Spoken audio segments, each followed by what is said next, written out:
Hello, good to have you again on the program. It's the economy today. As always, we make effort to bring in things that will help the well-being of the person that is watching. Altogether, complete well-being. And so this day, it's not going to be a different thing. It's still going to be that will bring you some bits of the news. We talk about interviews and talk about previews and reviews, and all of it aimed at getting the best for you, talking about the economy. And so that's it. So at a time like this, we'll move, and we want to say that I'm Okechukwu, of course, and I've got two guests on the program today, and I know that both of them will help me perfect the thing I have for you today. And we will go straight to looking into what we have at, okay, no, let's not go there yet. Let me take my guests and you see them before we now get to what we want to do. But first of all, what we'll do is I will start and kick it off, and then hold on, go and get to hear what we have in the news beat, and then afterwards we'll return, talk for a while, and go and look at what we have in business news for today. Okay. So, with me here straight away, they normally say ladies first, so I have a lady. So let me first of all introduce Tayo Lani. Tayo Lani is a health coach, a mental health coach, and so that's what we'll do. We want to say it completely the way she is. Of course, there are many things she does, but here we're talking about what has to do with the topic of what we're doing today, so we have her to help us dissect it effectively. Tayo, good to have you on the program. Thank you. My pleasure. Right. And I also have another person that is, this time, not a mental health coach, but then someone that's also a coach in his own right in another aspect. You know why I said so? He is the convener of the Abuja Traders and Entrepreneurs Roundtable. So, someone that convenes such a thing is a coach on his own, doing something, helping people in business talk what has to do with the businesses they do. And so today, he is here with me. He is an entrepreneur, for sure. And he's also the chairman of the DTAH Traders Union. That's talking about Abdul Aziz Idris. Abdul, good to have you on the program again today. Good morning. Right. What we'll talk about today is healthy economy, buoyant citizens. There are buoyant citizens, rather, healthy economy. Or healthy citizens. Buoyant economy, healthy citizens. Let's look at it and see what it is. That's what we'll do. That's what we'll talk about today on the program. And so, that's it. Let's just go straight and say, what do you think when we say that when the economy is buoyant, then that the people who are the citizens will be healthy? Looking at it from your own point of view as, okay, as a mental health personnel, what would you say it is?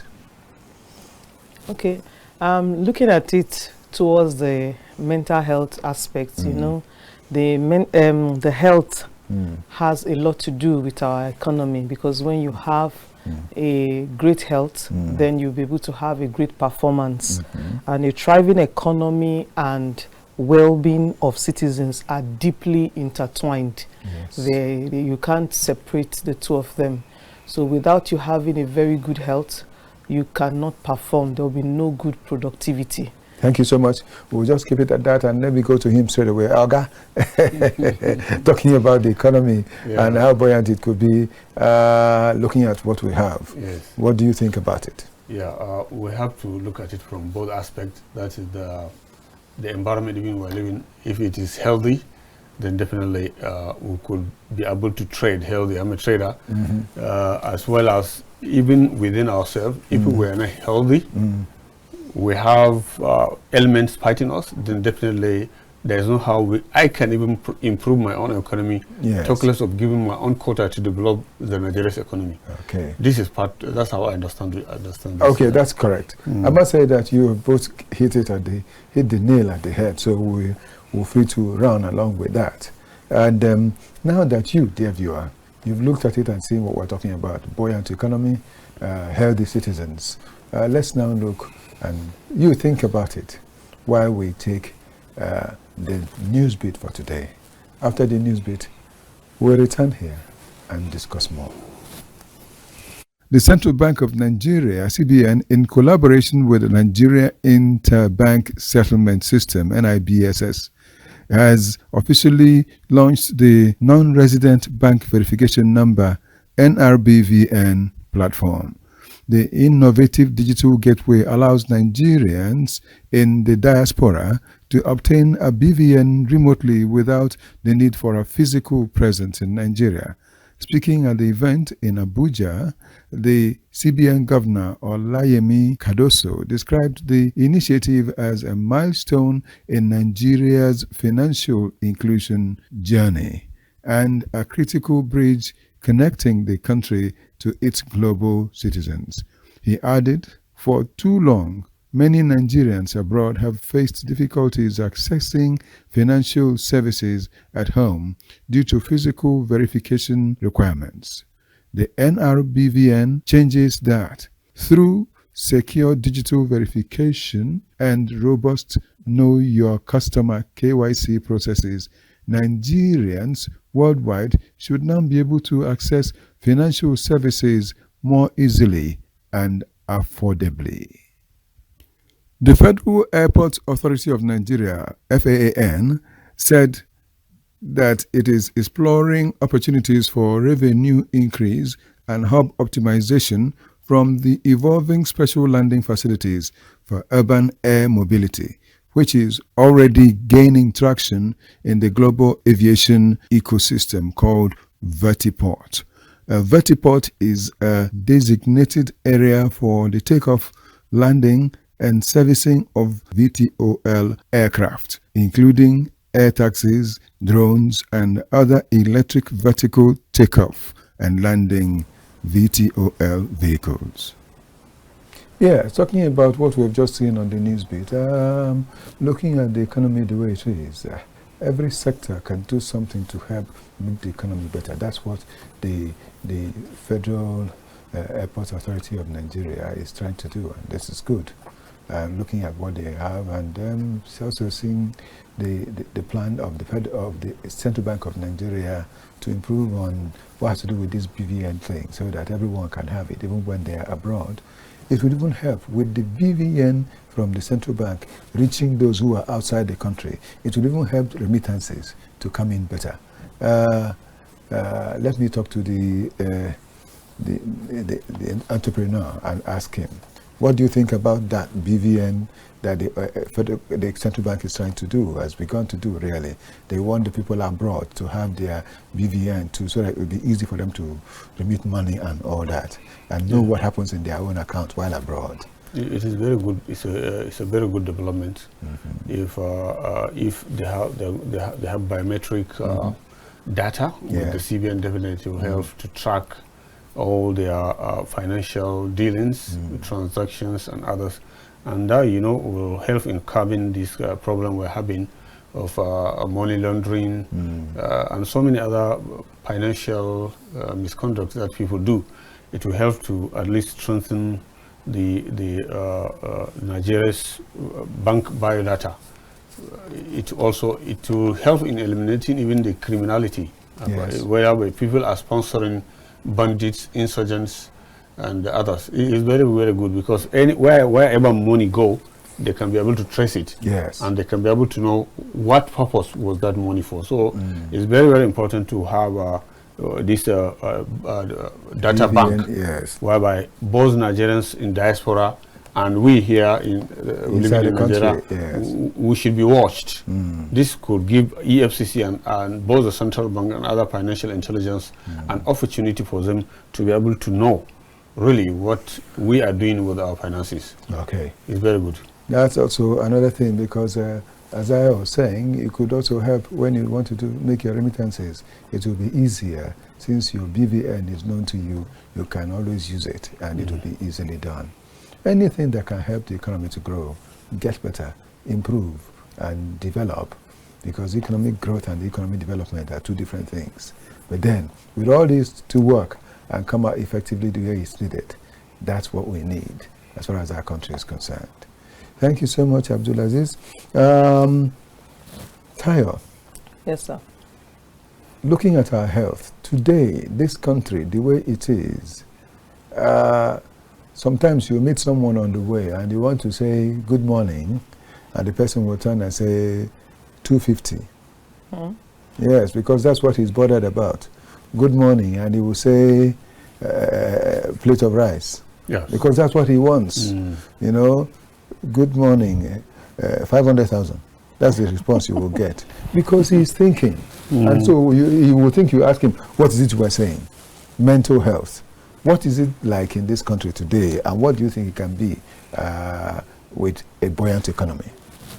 All right. A buoyant economy can provide resources for mental health care. A lot of people are having poor mental health as a result of no resources to be able to maintain themselves, maintain their families, and maintain whatever they want to do. You know, a man can be full of so many ideas, so much ideas, but don't have the resources to execute it. And a lot of people are hungry. A lot of people are in pain. They have afflictions, different kind of diseases, and they cannot have the necessary basic care needs because of lack of resources. But when the economy is buoyant, when the economy is doing well, flourishing, it affects even the mental health of people. People begin to act well. People begin to associate properly. People begin to laugh. You can imagine what a laugh does to one. I remember there was a time I was very, very, you know, you understand, rich. I call it rich because we don't say we were broke. We call it rich. So, and I was just thinking of how I was going to, I needed money to sort out one issue or the other. And I kept thinking about it, and I just whispered some words, you know, of prayer. And by the end of that day, I got an alert. And me that have been moody since morning, I smiled in a different way. So there's what money does to the mental health of people. There's what money does to one's, you know, one's mood. So it lightens one's mood. And in fact, some people may say they have headache, but one alert, the headache will disappear. Yes, so the blood pressure will disappear. Of course. So money is medicine. Yes, money is medicine. Money is medicine to the bones. You see? In fact, I agree with you. Let me say this. It's not even medicine, it's cure. It's cure. Thank you. It cure. Okay, so I remember that some years back, the current Senate president, then he hadn't become Senate president, he hadn't even become senator. He was saying something. He said, what money cannot do, much money will do it. That's what money cannot do, much money can do it. Right? And it also reminds me of what my people say. In my place, I would say it and then give the explanation. Akonesio bike. That is to say, wealth makes the heart strong. Health makes someone happy. Yes, makes yes. If you're going out, if you're on the road and something, you know that we are going to a place where money will be spent to, and you don't have, you'll just be walking like someone that has been beaten by the rain. But when you are sure that I have something in my pocket, I can handle this matter, whatever it is, let's go, I can handle it, then that is the strength he requires. And the fellow goes and he will do it. You know, that's why they say Akonesio became my language, you know. Wealth makes the heart strong, you know, so that he will be able to, that it also makes the heart to rejoice, you know, that way. So, and entrepreneur, what do you say to that?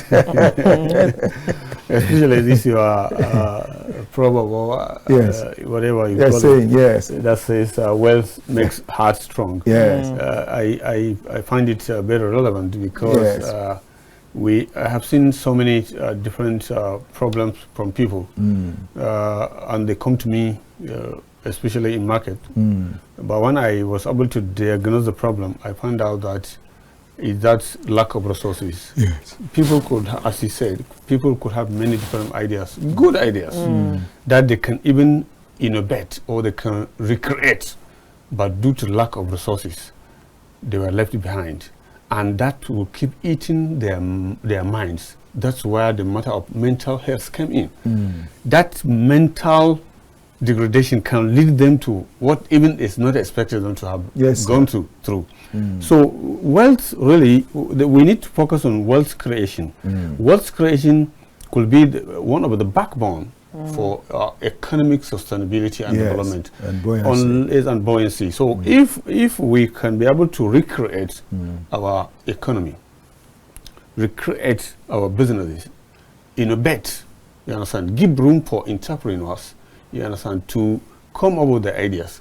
We have there's an agency in Nigeria here called National Technology Incubation Center. Okay. And so many of them, like SME organizations, there's a need for them really to help Nigerians. Many of them are not assessing what is expected of them as far as loans and other even ideas to incubate the idea. I have the idea that can help me improve my economy, improve the economy of my community, to you, yes, improve the community economy of the state and other, or the federal even at large. But due to lack of that problem, is now it has not become a mental health issue, because as you said, you say good morning to someone. He wants to ask you for rice because he couldn't see rice for 2 days. He didn't eat. You say good afternoon to someone. He is now telling you that my wife is at a hospital. I need to buy drugs. I don't have money. All these are the problems that we're having today. When people are crossing the road these days, if you are a driver, you should learn that definitely when you see somebody crossing, despite vehicles trying to give him horn and whatever, you see somebody will be horning, all the horn, he's not hearing. He's not hearing because he's not because there. Mentally he's not there. He's somewhere else. Yes. This is the problem we're facing, and it's because of the level of poverty. The economy has become a kind of problem whereby it puts people into abject poverty, and abject poverty cannot be able to help you in having a good health life. Health life is very, very important. As he mentioned, anytime people having faces economic challenges, you see them facing health challenges at the same time.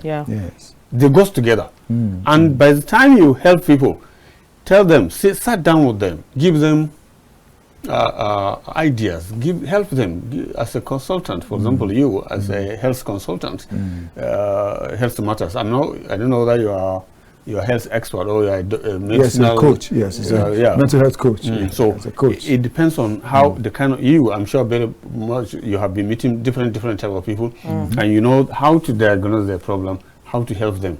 Really, we need to Nigeria's economy we need to put hands together to ensure that Nigeria's health system and both the economy improves. Yeah, looking at what the economy can do for us, what are the things that can make the economy buoyant? That's part of it that you just mentioned. I also remember that, in fact, not just remembering, let me leave the one that I remember, I talk about the fresh one. The fresh one is that when each sector carries out its job effectively, when each sector does its own duties without any problem, to ensure that the funding that should come from it flows the way it ought to be, it helps the economy. Look at the petroleum sector. If the NNPC does its job effectively, you will see that enough petrol that will come from all these refineries that are supposed to be having fuel, it will help that we will do less of thinking of importation of fuel. Again, the Dangote has come. Dangote industry has come, and it has refinery, Dangote refinery.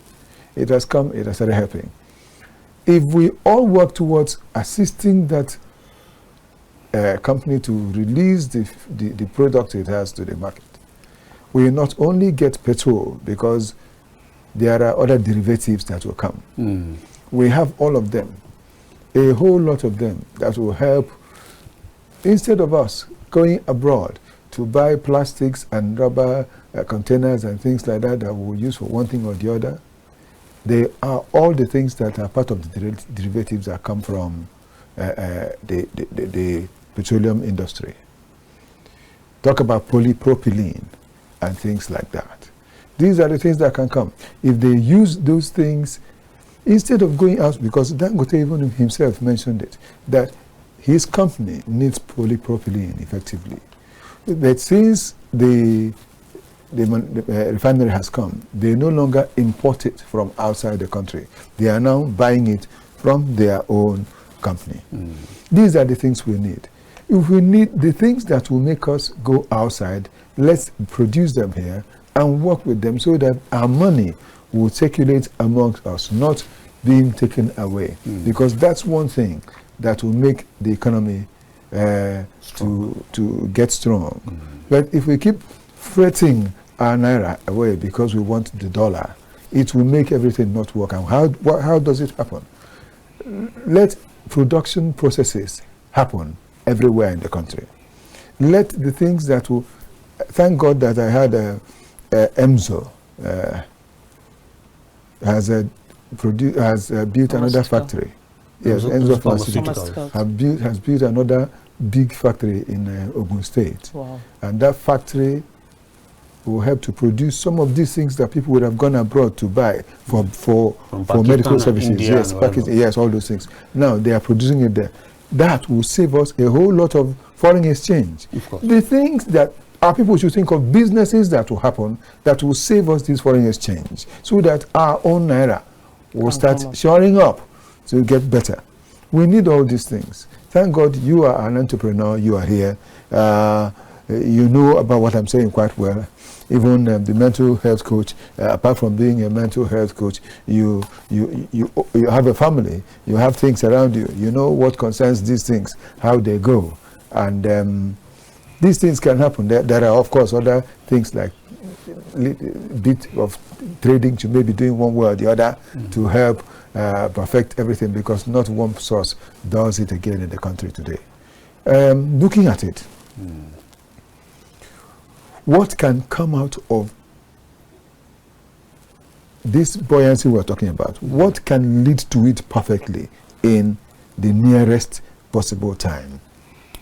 Yeah, you know, most of these things depend on government policies. Exactly. That's number one we have to look at first. Let me start by saying this.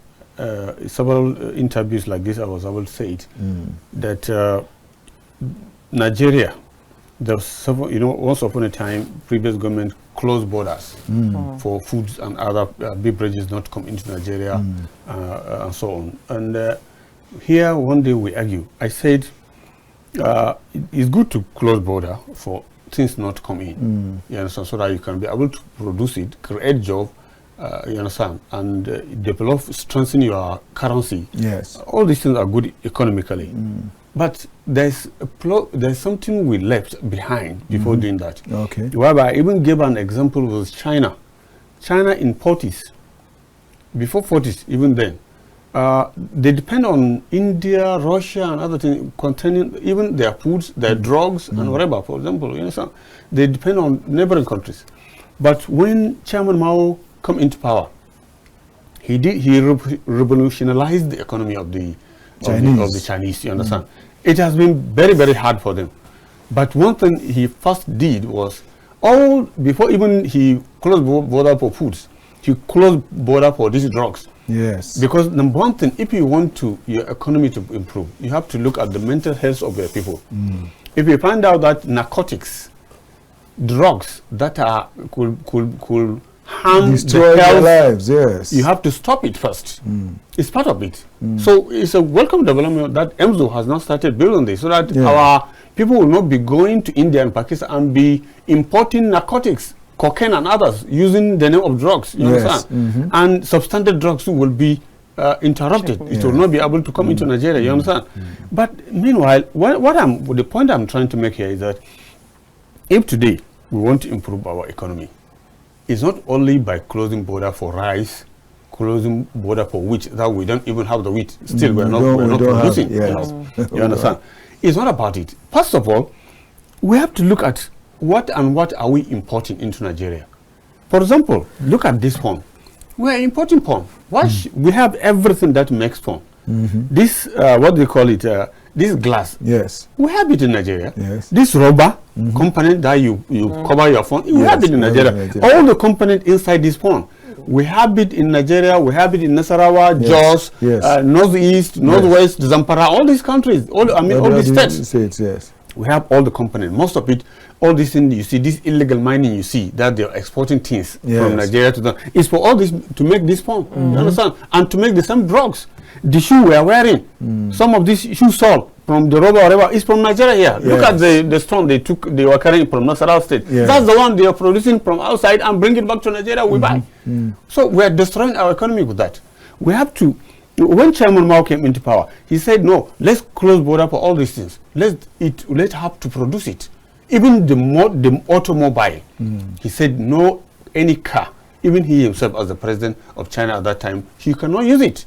He called China engineers and told them that you need to go and construct or manufacture a vehicle for me inside the country, so that I will be riding made in China vehicle. Yes. And he said he wants that vehicle from 1 to 100% China product. Everything, both natural and unnatural, has to be made from sourced from China soil. And that's what happened. The engineers were able to make it miraculously. They came with a vehicle. That's what born the China of today. So in Nigeria too, we can do that.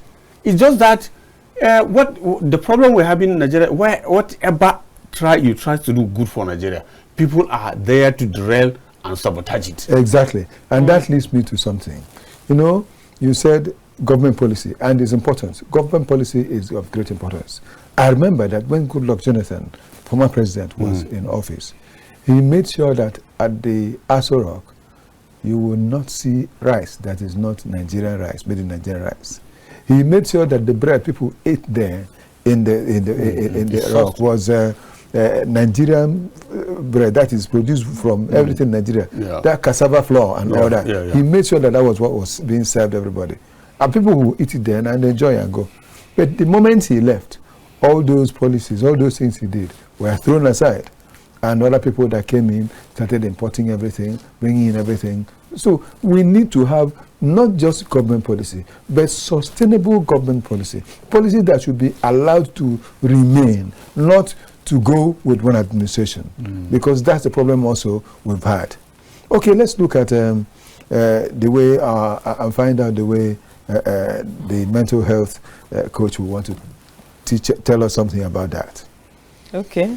Through the mental perspective of that, I'll say that the laws and the policies that the government, put in place for this economy to improve or to grow has a lot to do in the health of people. There are a lot of laws that are not favorable to us. Like for me, before they even close the border and everything, they should have sent maybe selected group of people that they could train to different companies, and then invest in them. After investing in them, they graduate, they bring them back to Nigeria and ask them to start producing those things.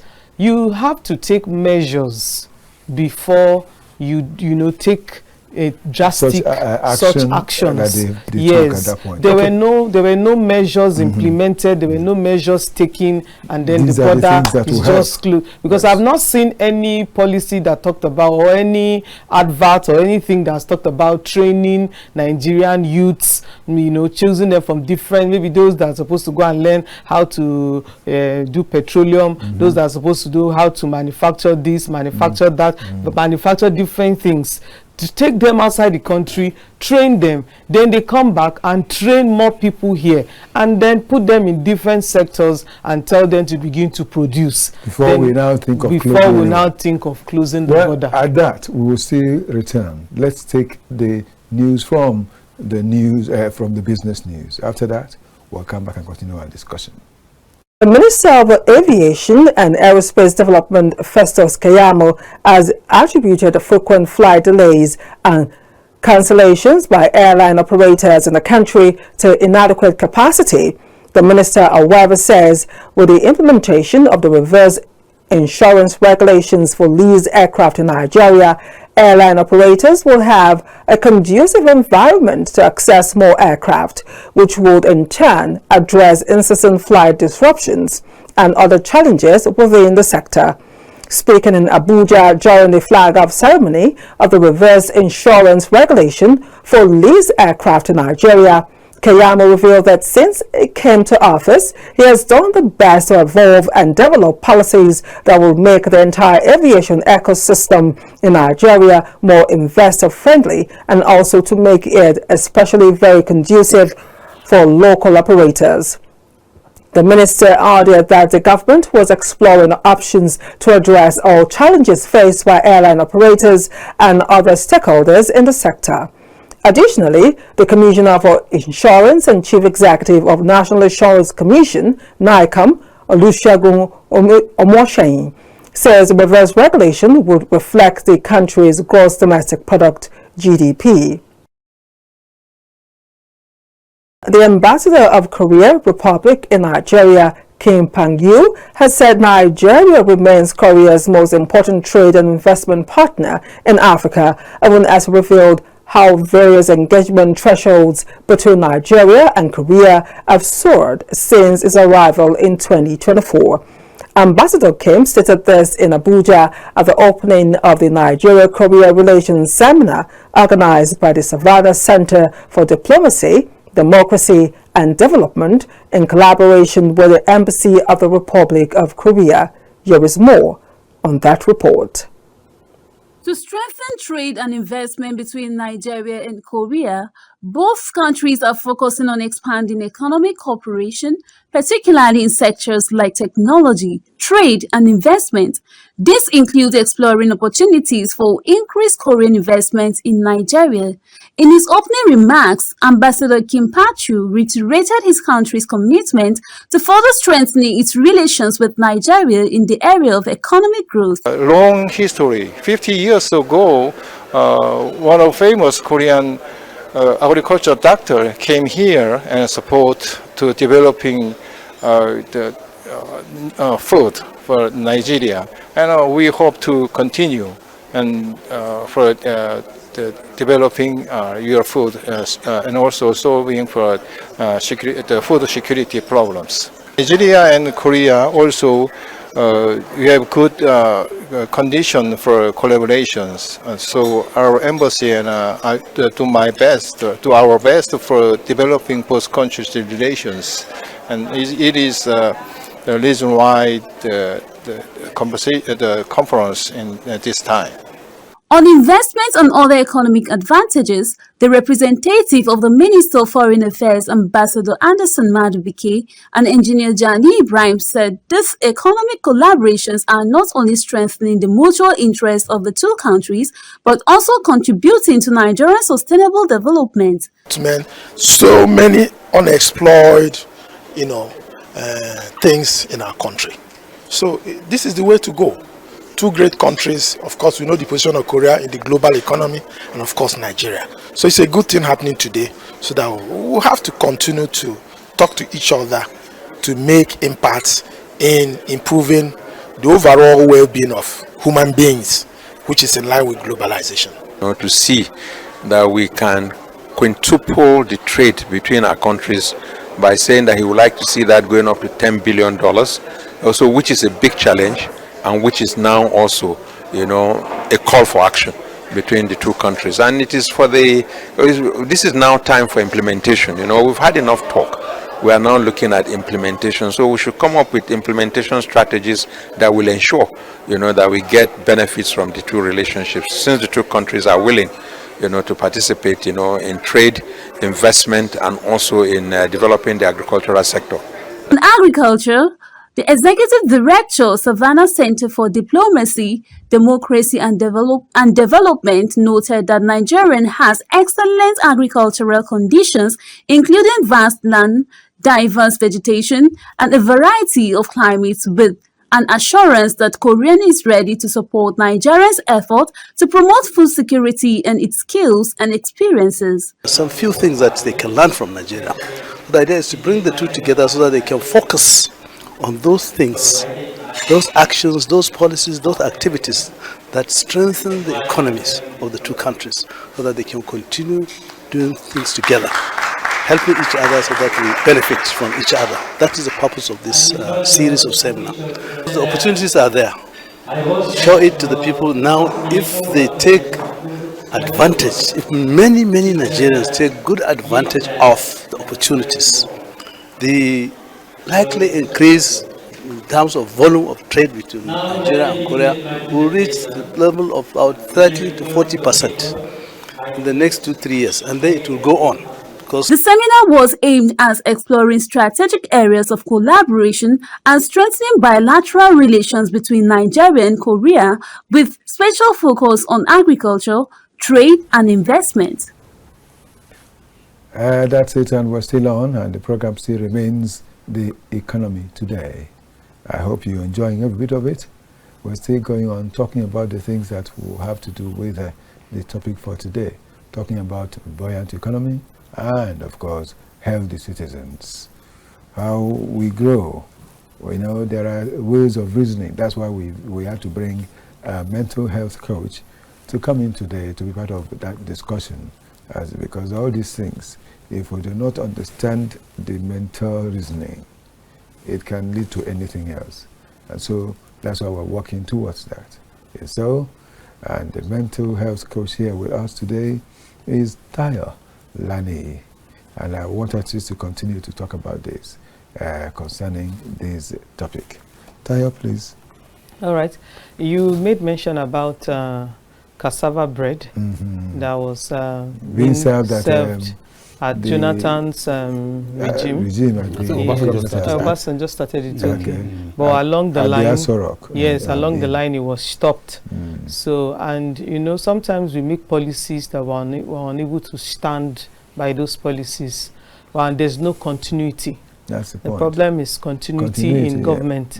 So when a government starts something, we expect that the next government will also continue and improve, you know, until that thing is being greatly achieved. Yes. But this most of the time our governments don't continue. Everybody wants to be known for something.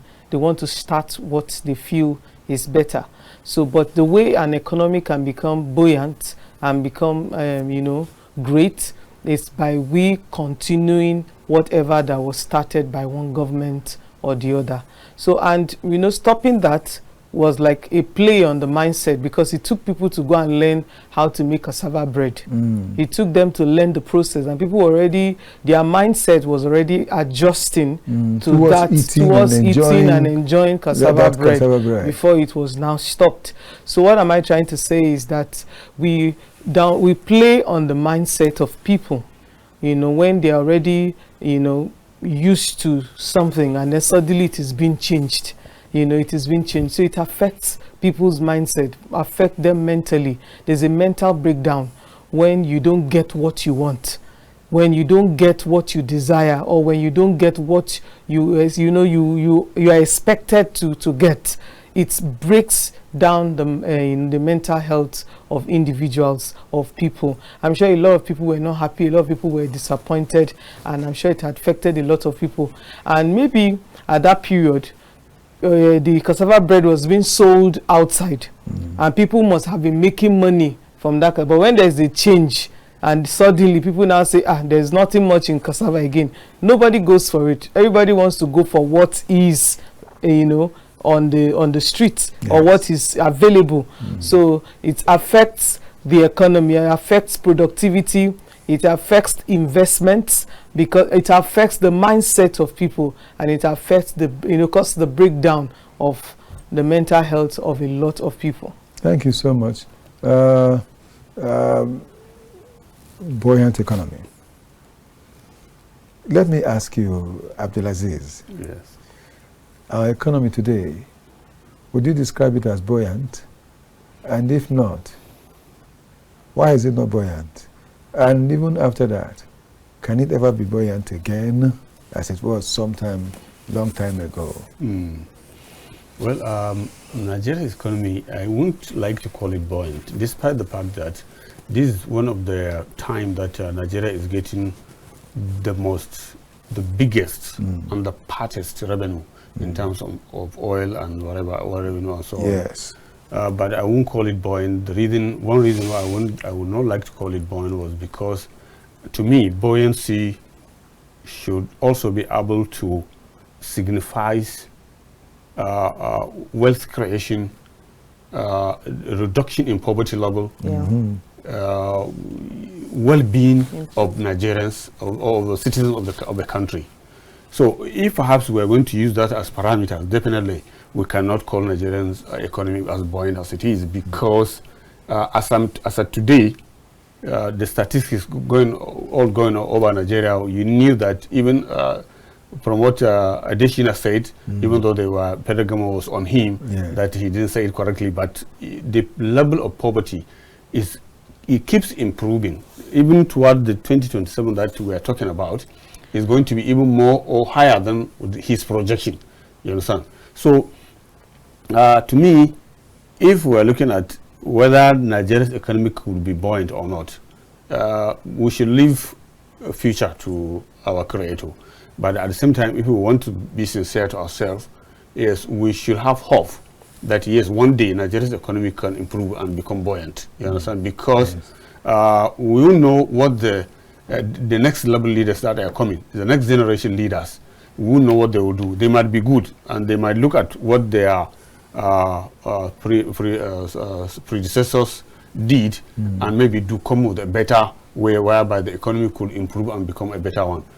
For example, now today, as I'm speaking to you, in Nigeria, we have seen a level of a kind of poverty whereby people don't have, they hardly get 3 square meals to eat. You understand?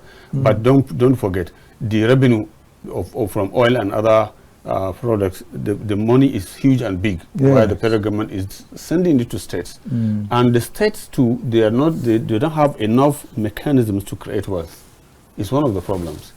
The state and local government too should put hands together in how to improve the health. I mean, not health. I mean, wealth creation of Nigeria. That could bring about the mental health problem that we're having. You see, one problem where I want to chip in here is that before you become a leader, if perhaps with these electoral reforms, whatever they want to do, all these reforms, let it be inclusive that before you become chairman, before you become councillor, before you become a governor or president, you need to go for mental health check.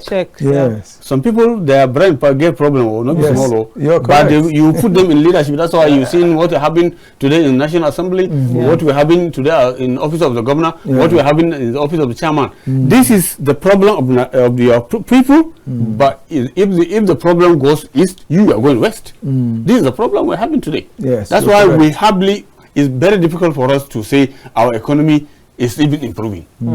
But let's hope and let's pray that it will improve in future. That's my take. Thank you so much. You see, you brought up something else that I need to talk about some more.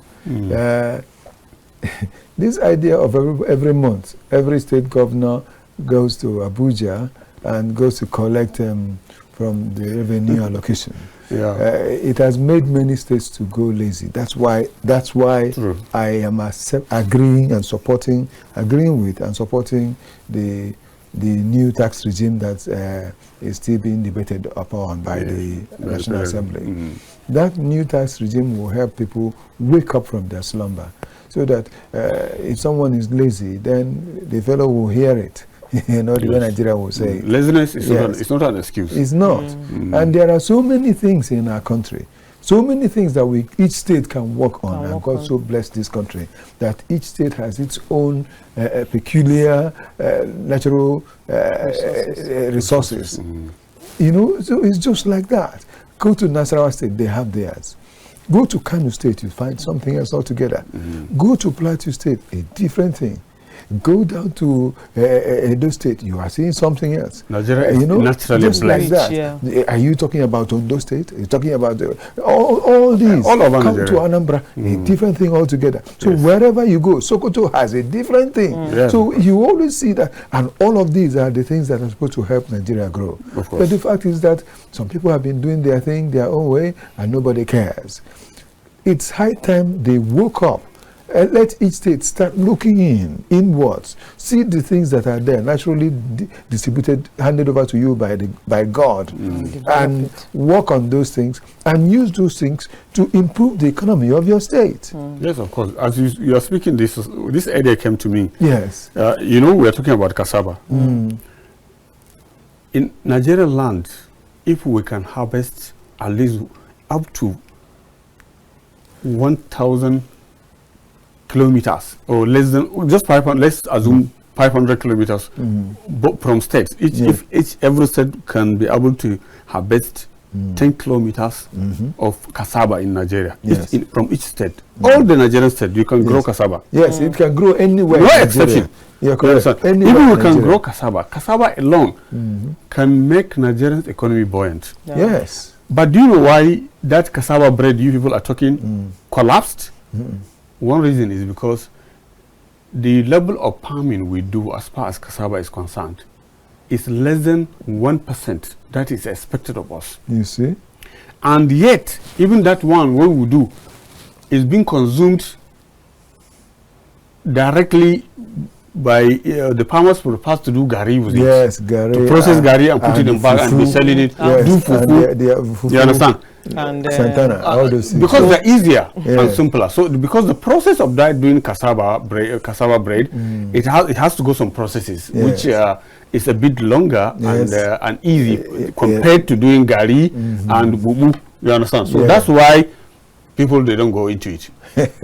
But one thing, if to say we can be able to improve on our cassava production. I could remember that once upon a time I'm traveling to Nasarawa, I saw, I don't know from which farm, but I saw trucks. There are about 30 trucks loaded fully with cassava. I don't know from where they're taking it around here. They want to come maybe to one factory. I don't know where they're taking. Are they exporting it, or are they taking it to a factory to process it? I don't know.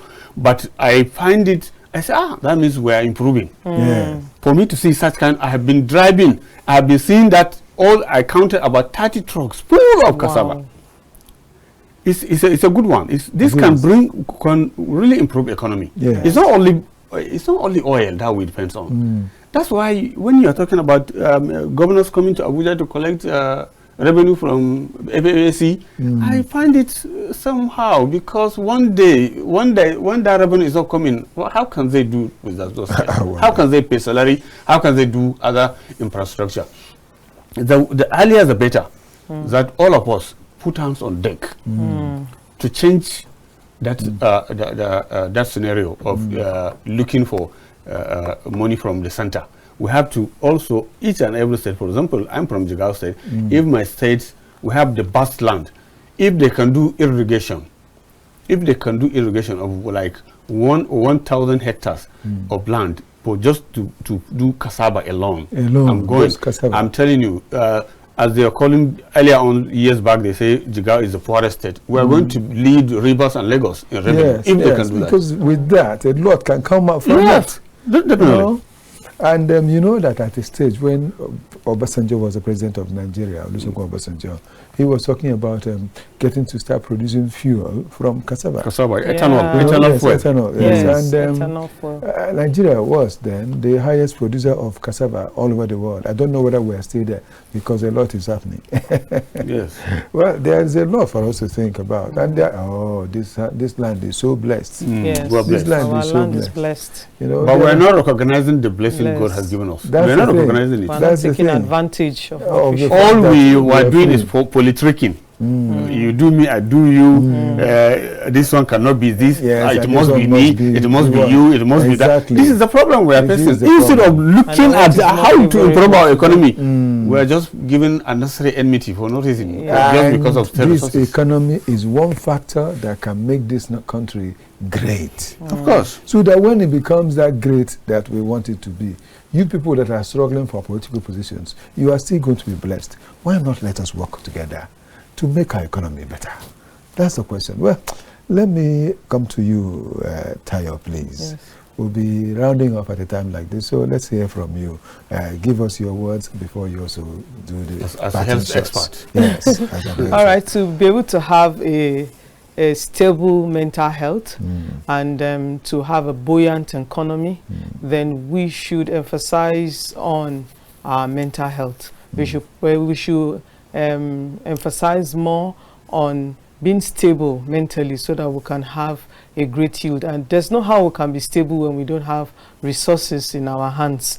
And the only way to have resources in our hands is to look out for opportunities that we can take advantage of. And let's make sure that our hands are busy, our hands are working. Let's work, let's do what we can do. It's like I'm sure somebody must have gotten an idea like this cassava. The cassava can give you a lot. Cassava can make you more time billionaire. So if you can focus on farming cassava, producing different things from cassava, and we just told us about bread. Somebody can bring back the cassava bread. Yes. Somebody else can bring back cassava cake and flakes. Cassava flakes. Yes, cassava flakes. A lot of things can be done through that. So we must get our hands busy. Yes. We must get our hands busy, and as we get our hands busy, things begin to work out, because whatever you want to do with the resources that you have in your hand will be able to help suffice whatever mental challenge that we have. The reason why we have mental challenges is because we are worried. Yes. We are disturbed and things are not, we don't have enough to play with. But when we have so much to play with, and then I want to tell people that they should start from where they are. Start small. Don't think big. Think big, but start small. Just start where you are. Start with what you have, and as you continue, it begins to multiply. Thank you so much, Tayo. Thank you so much. That has been wonderful sharing, talking about the mental health aspect on this economy. Thanks, and of course, you'll be here again soon. Thank you. All right, Abdulaziz, thank you so much. I know we've done so much. Yeah. And a lot more still needs to be done. Yes. We'll grow and make sure that the best comes our way on a constant note. Thank you so much, sir. Thank you. Come again, please. Yeah. This is Okechukwu Onubog. I want to say thank you for being there and being part of what has happened. I wouldn't forget to say thanks to Divine Dabrilaya that will soon be coming over to do sports. And then to Ihanyu Goji, to Pamileri Kayode, Victor Adeyeye, Mahmoud Abdullahi, Felix Akinjagula, as well as Victor Chizea. I have, of course, my assistant Esther Abraham with me here, and we've worked to make sure that the best comes our way. See you some other time. May the very best come your way.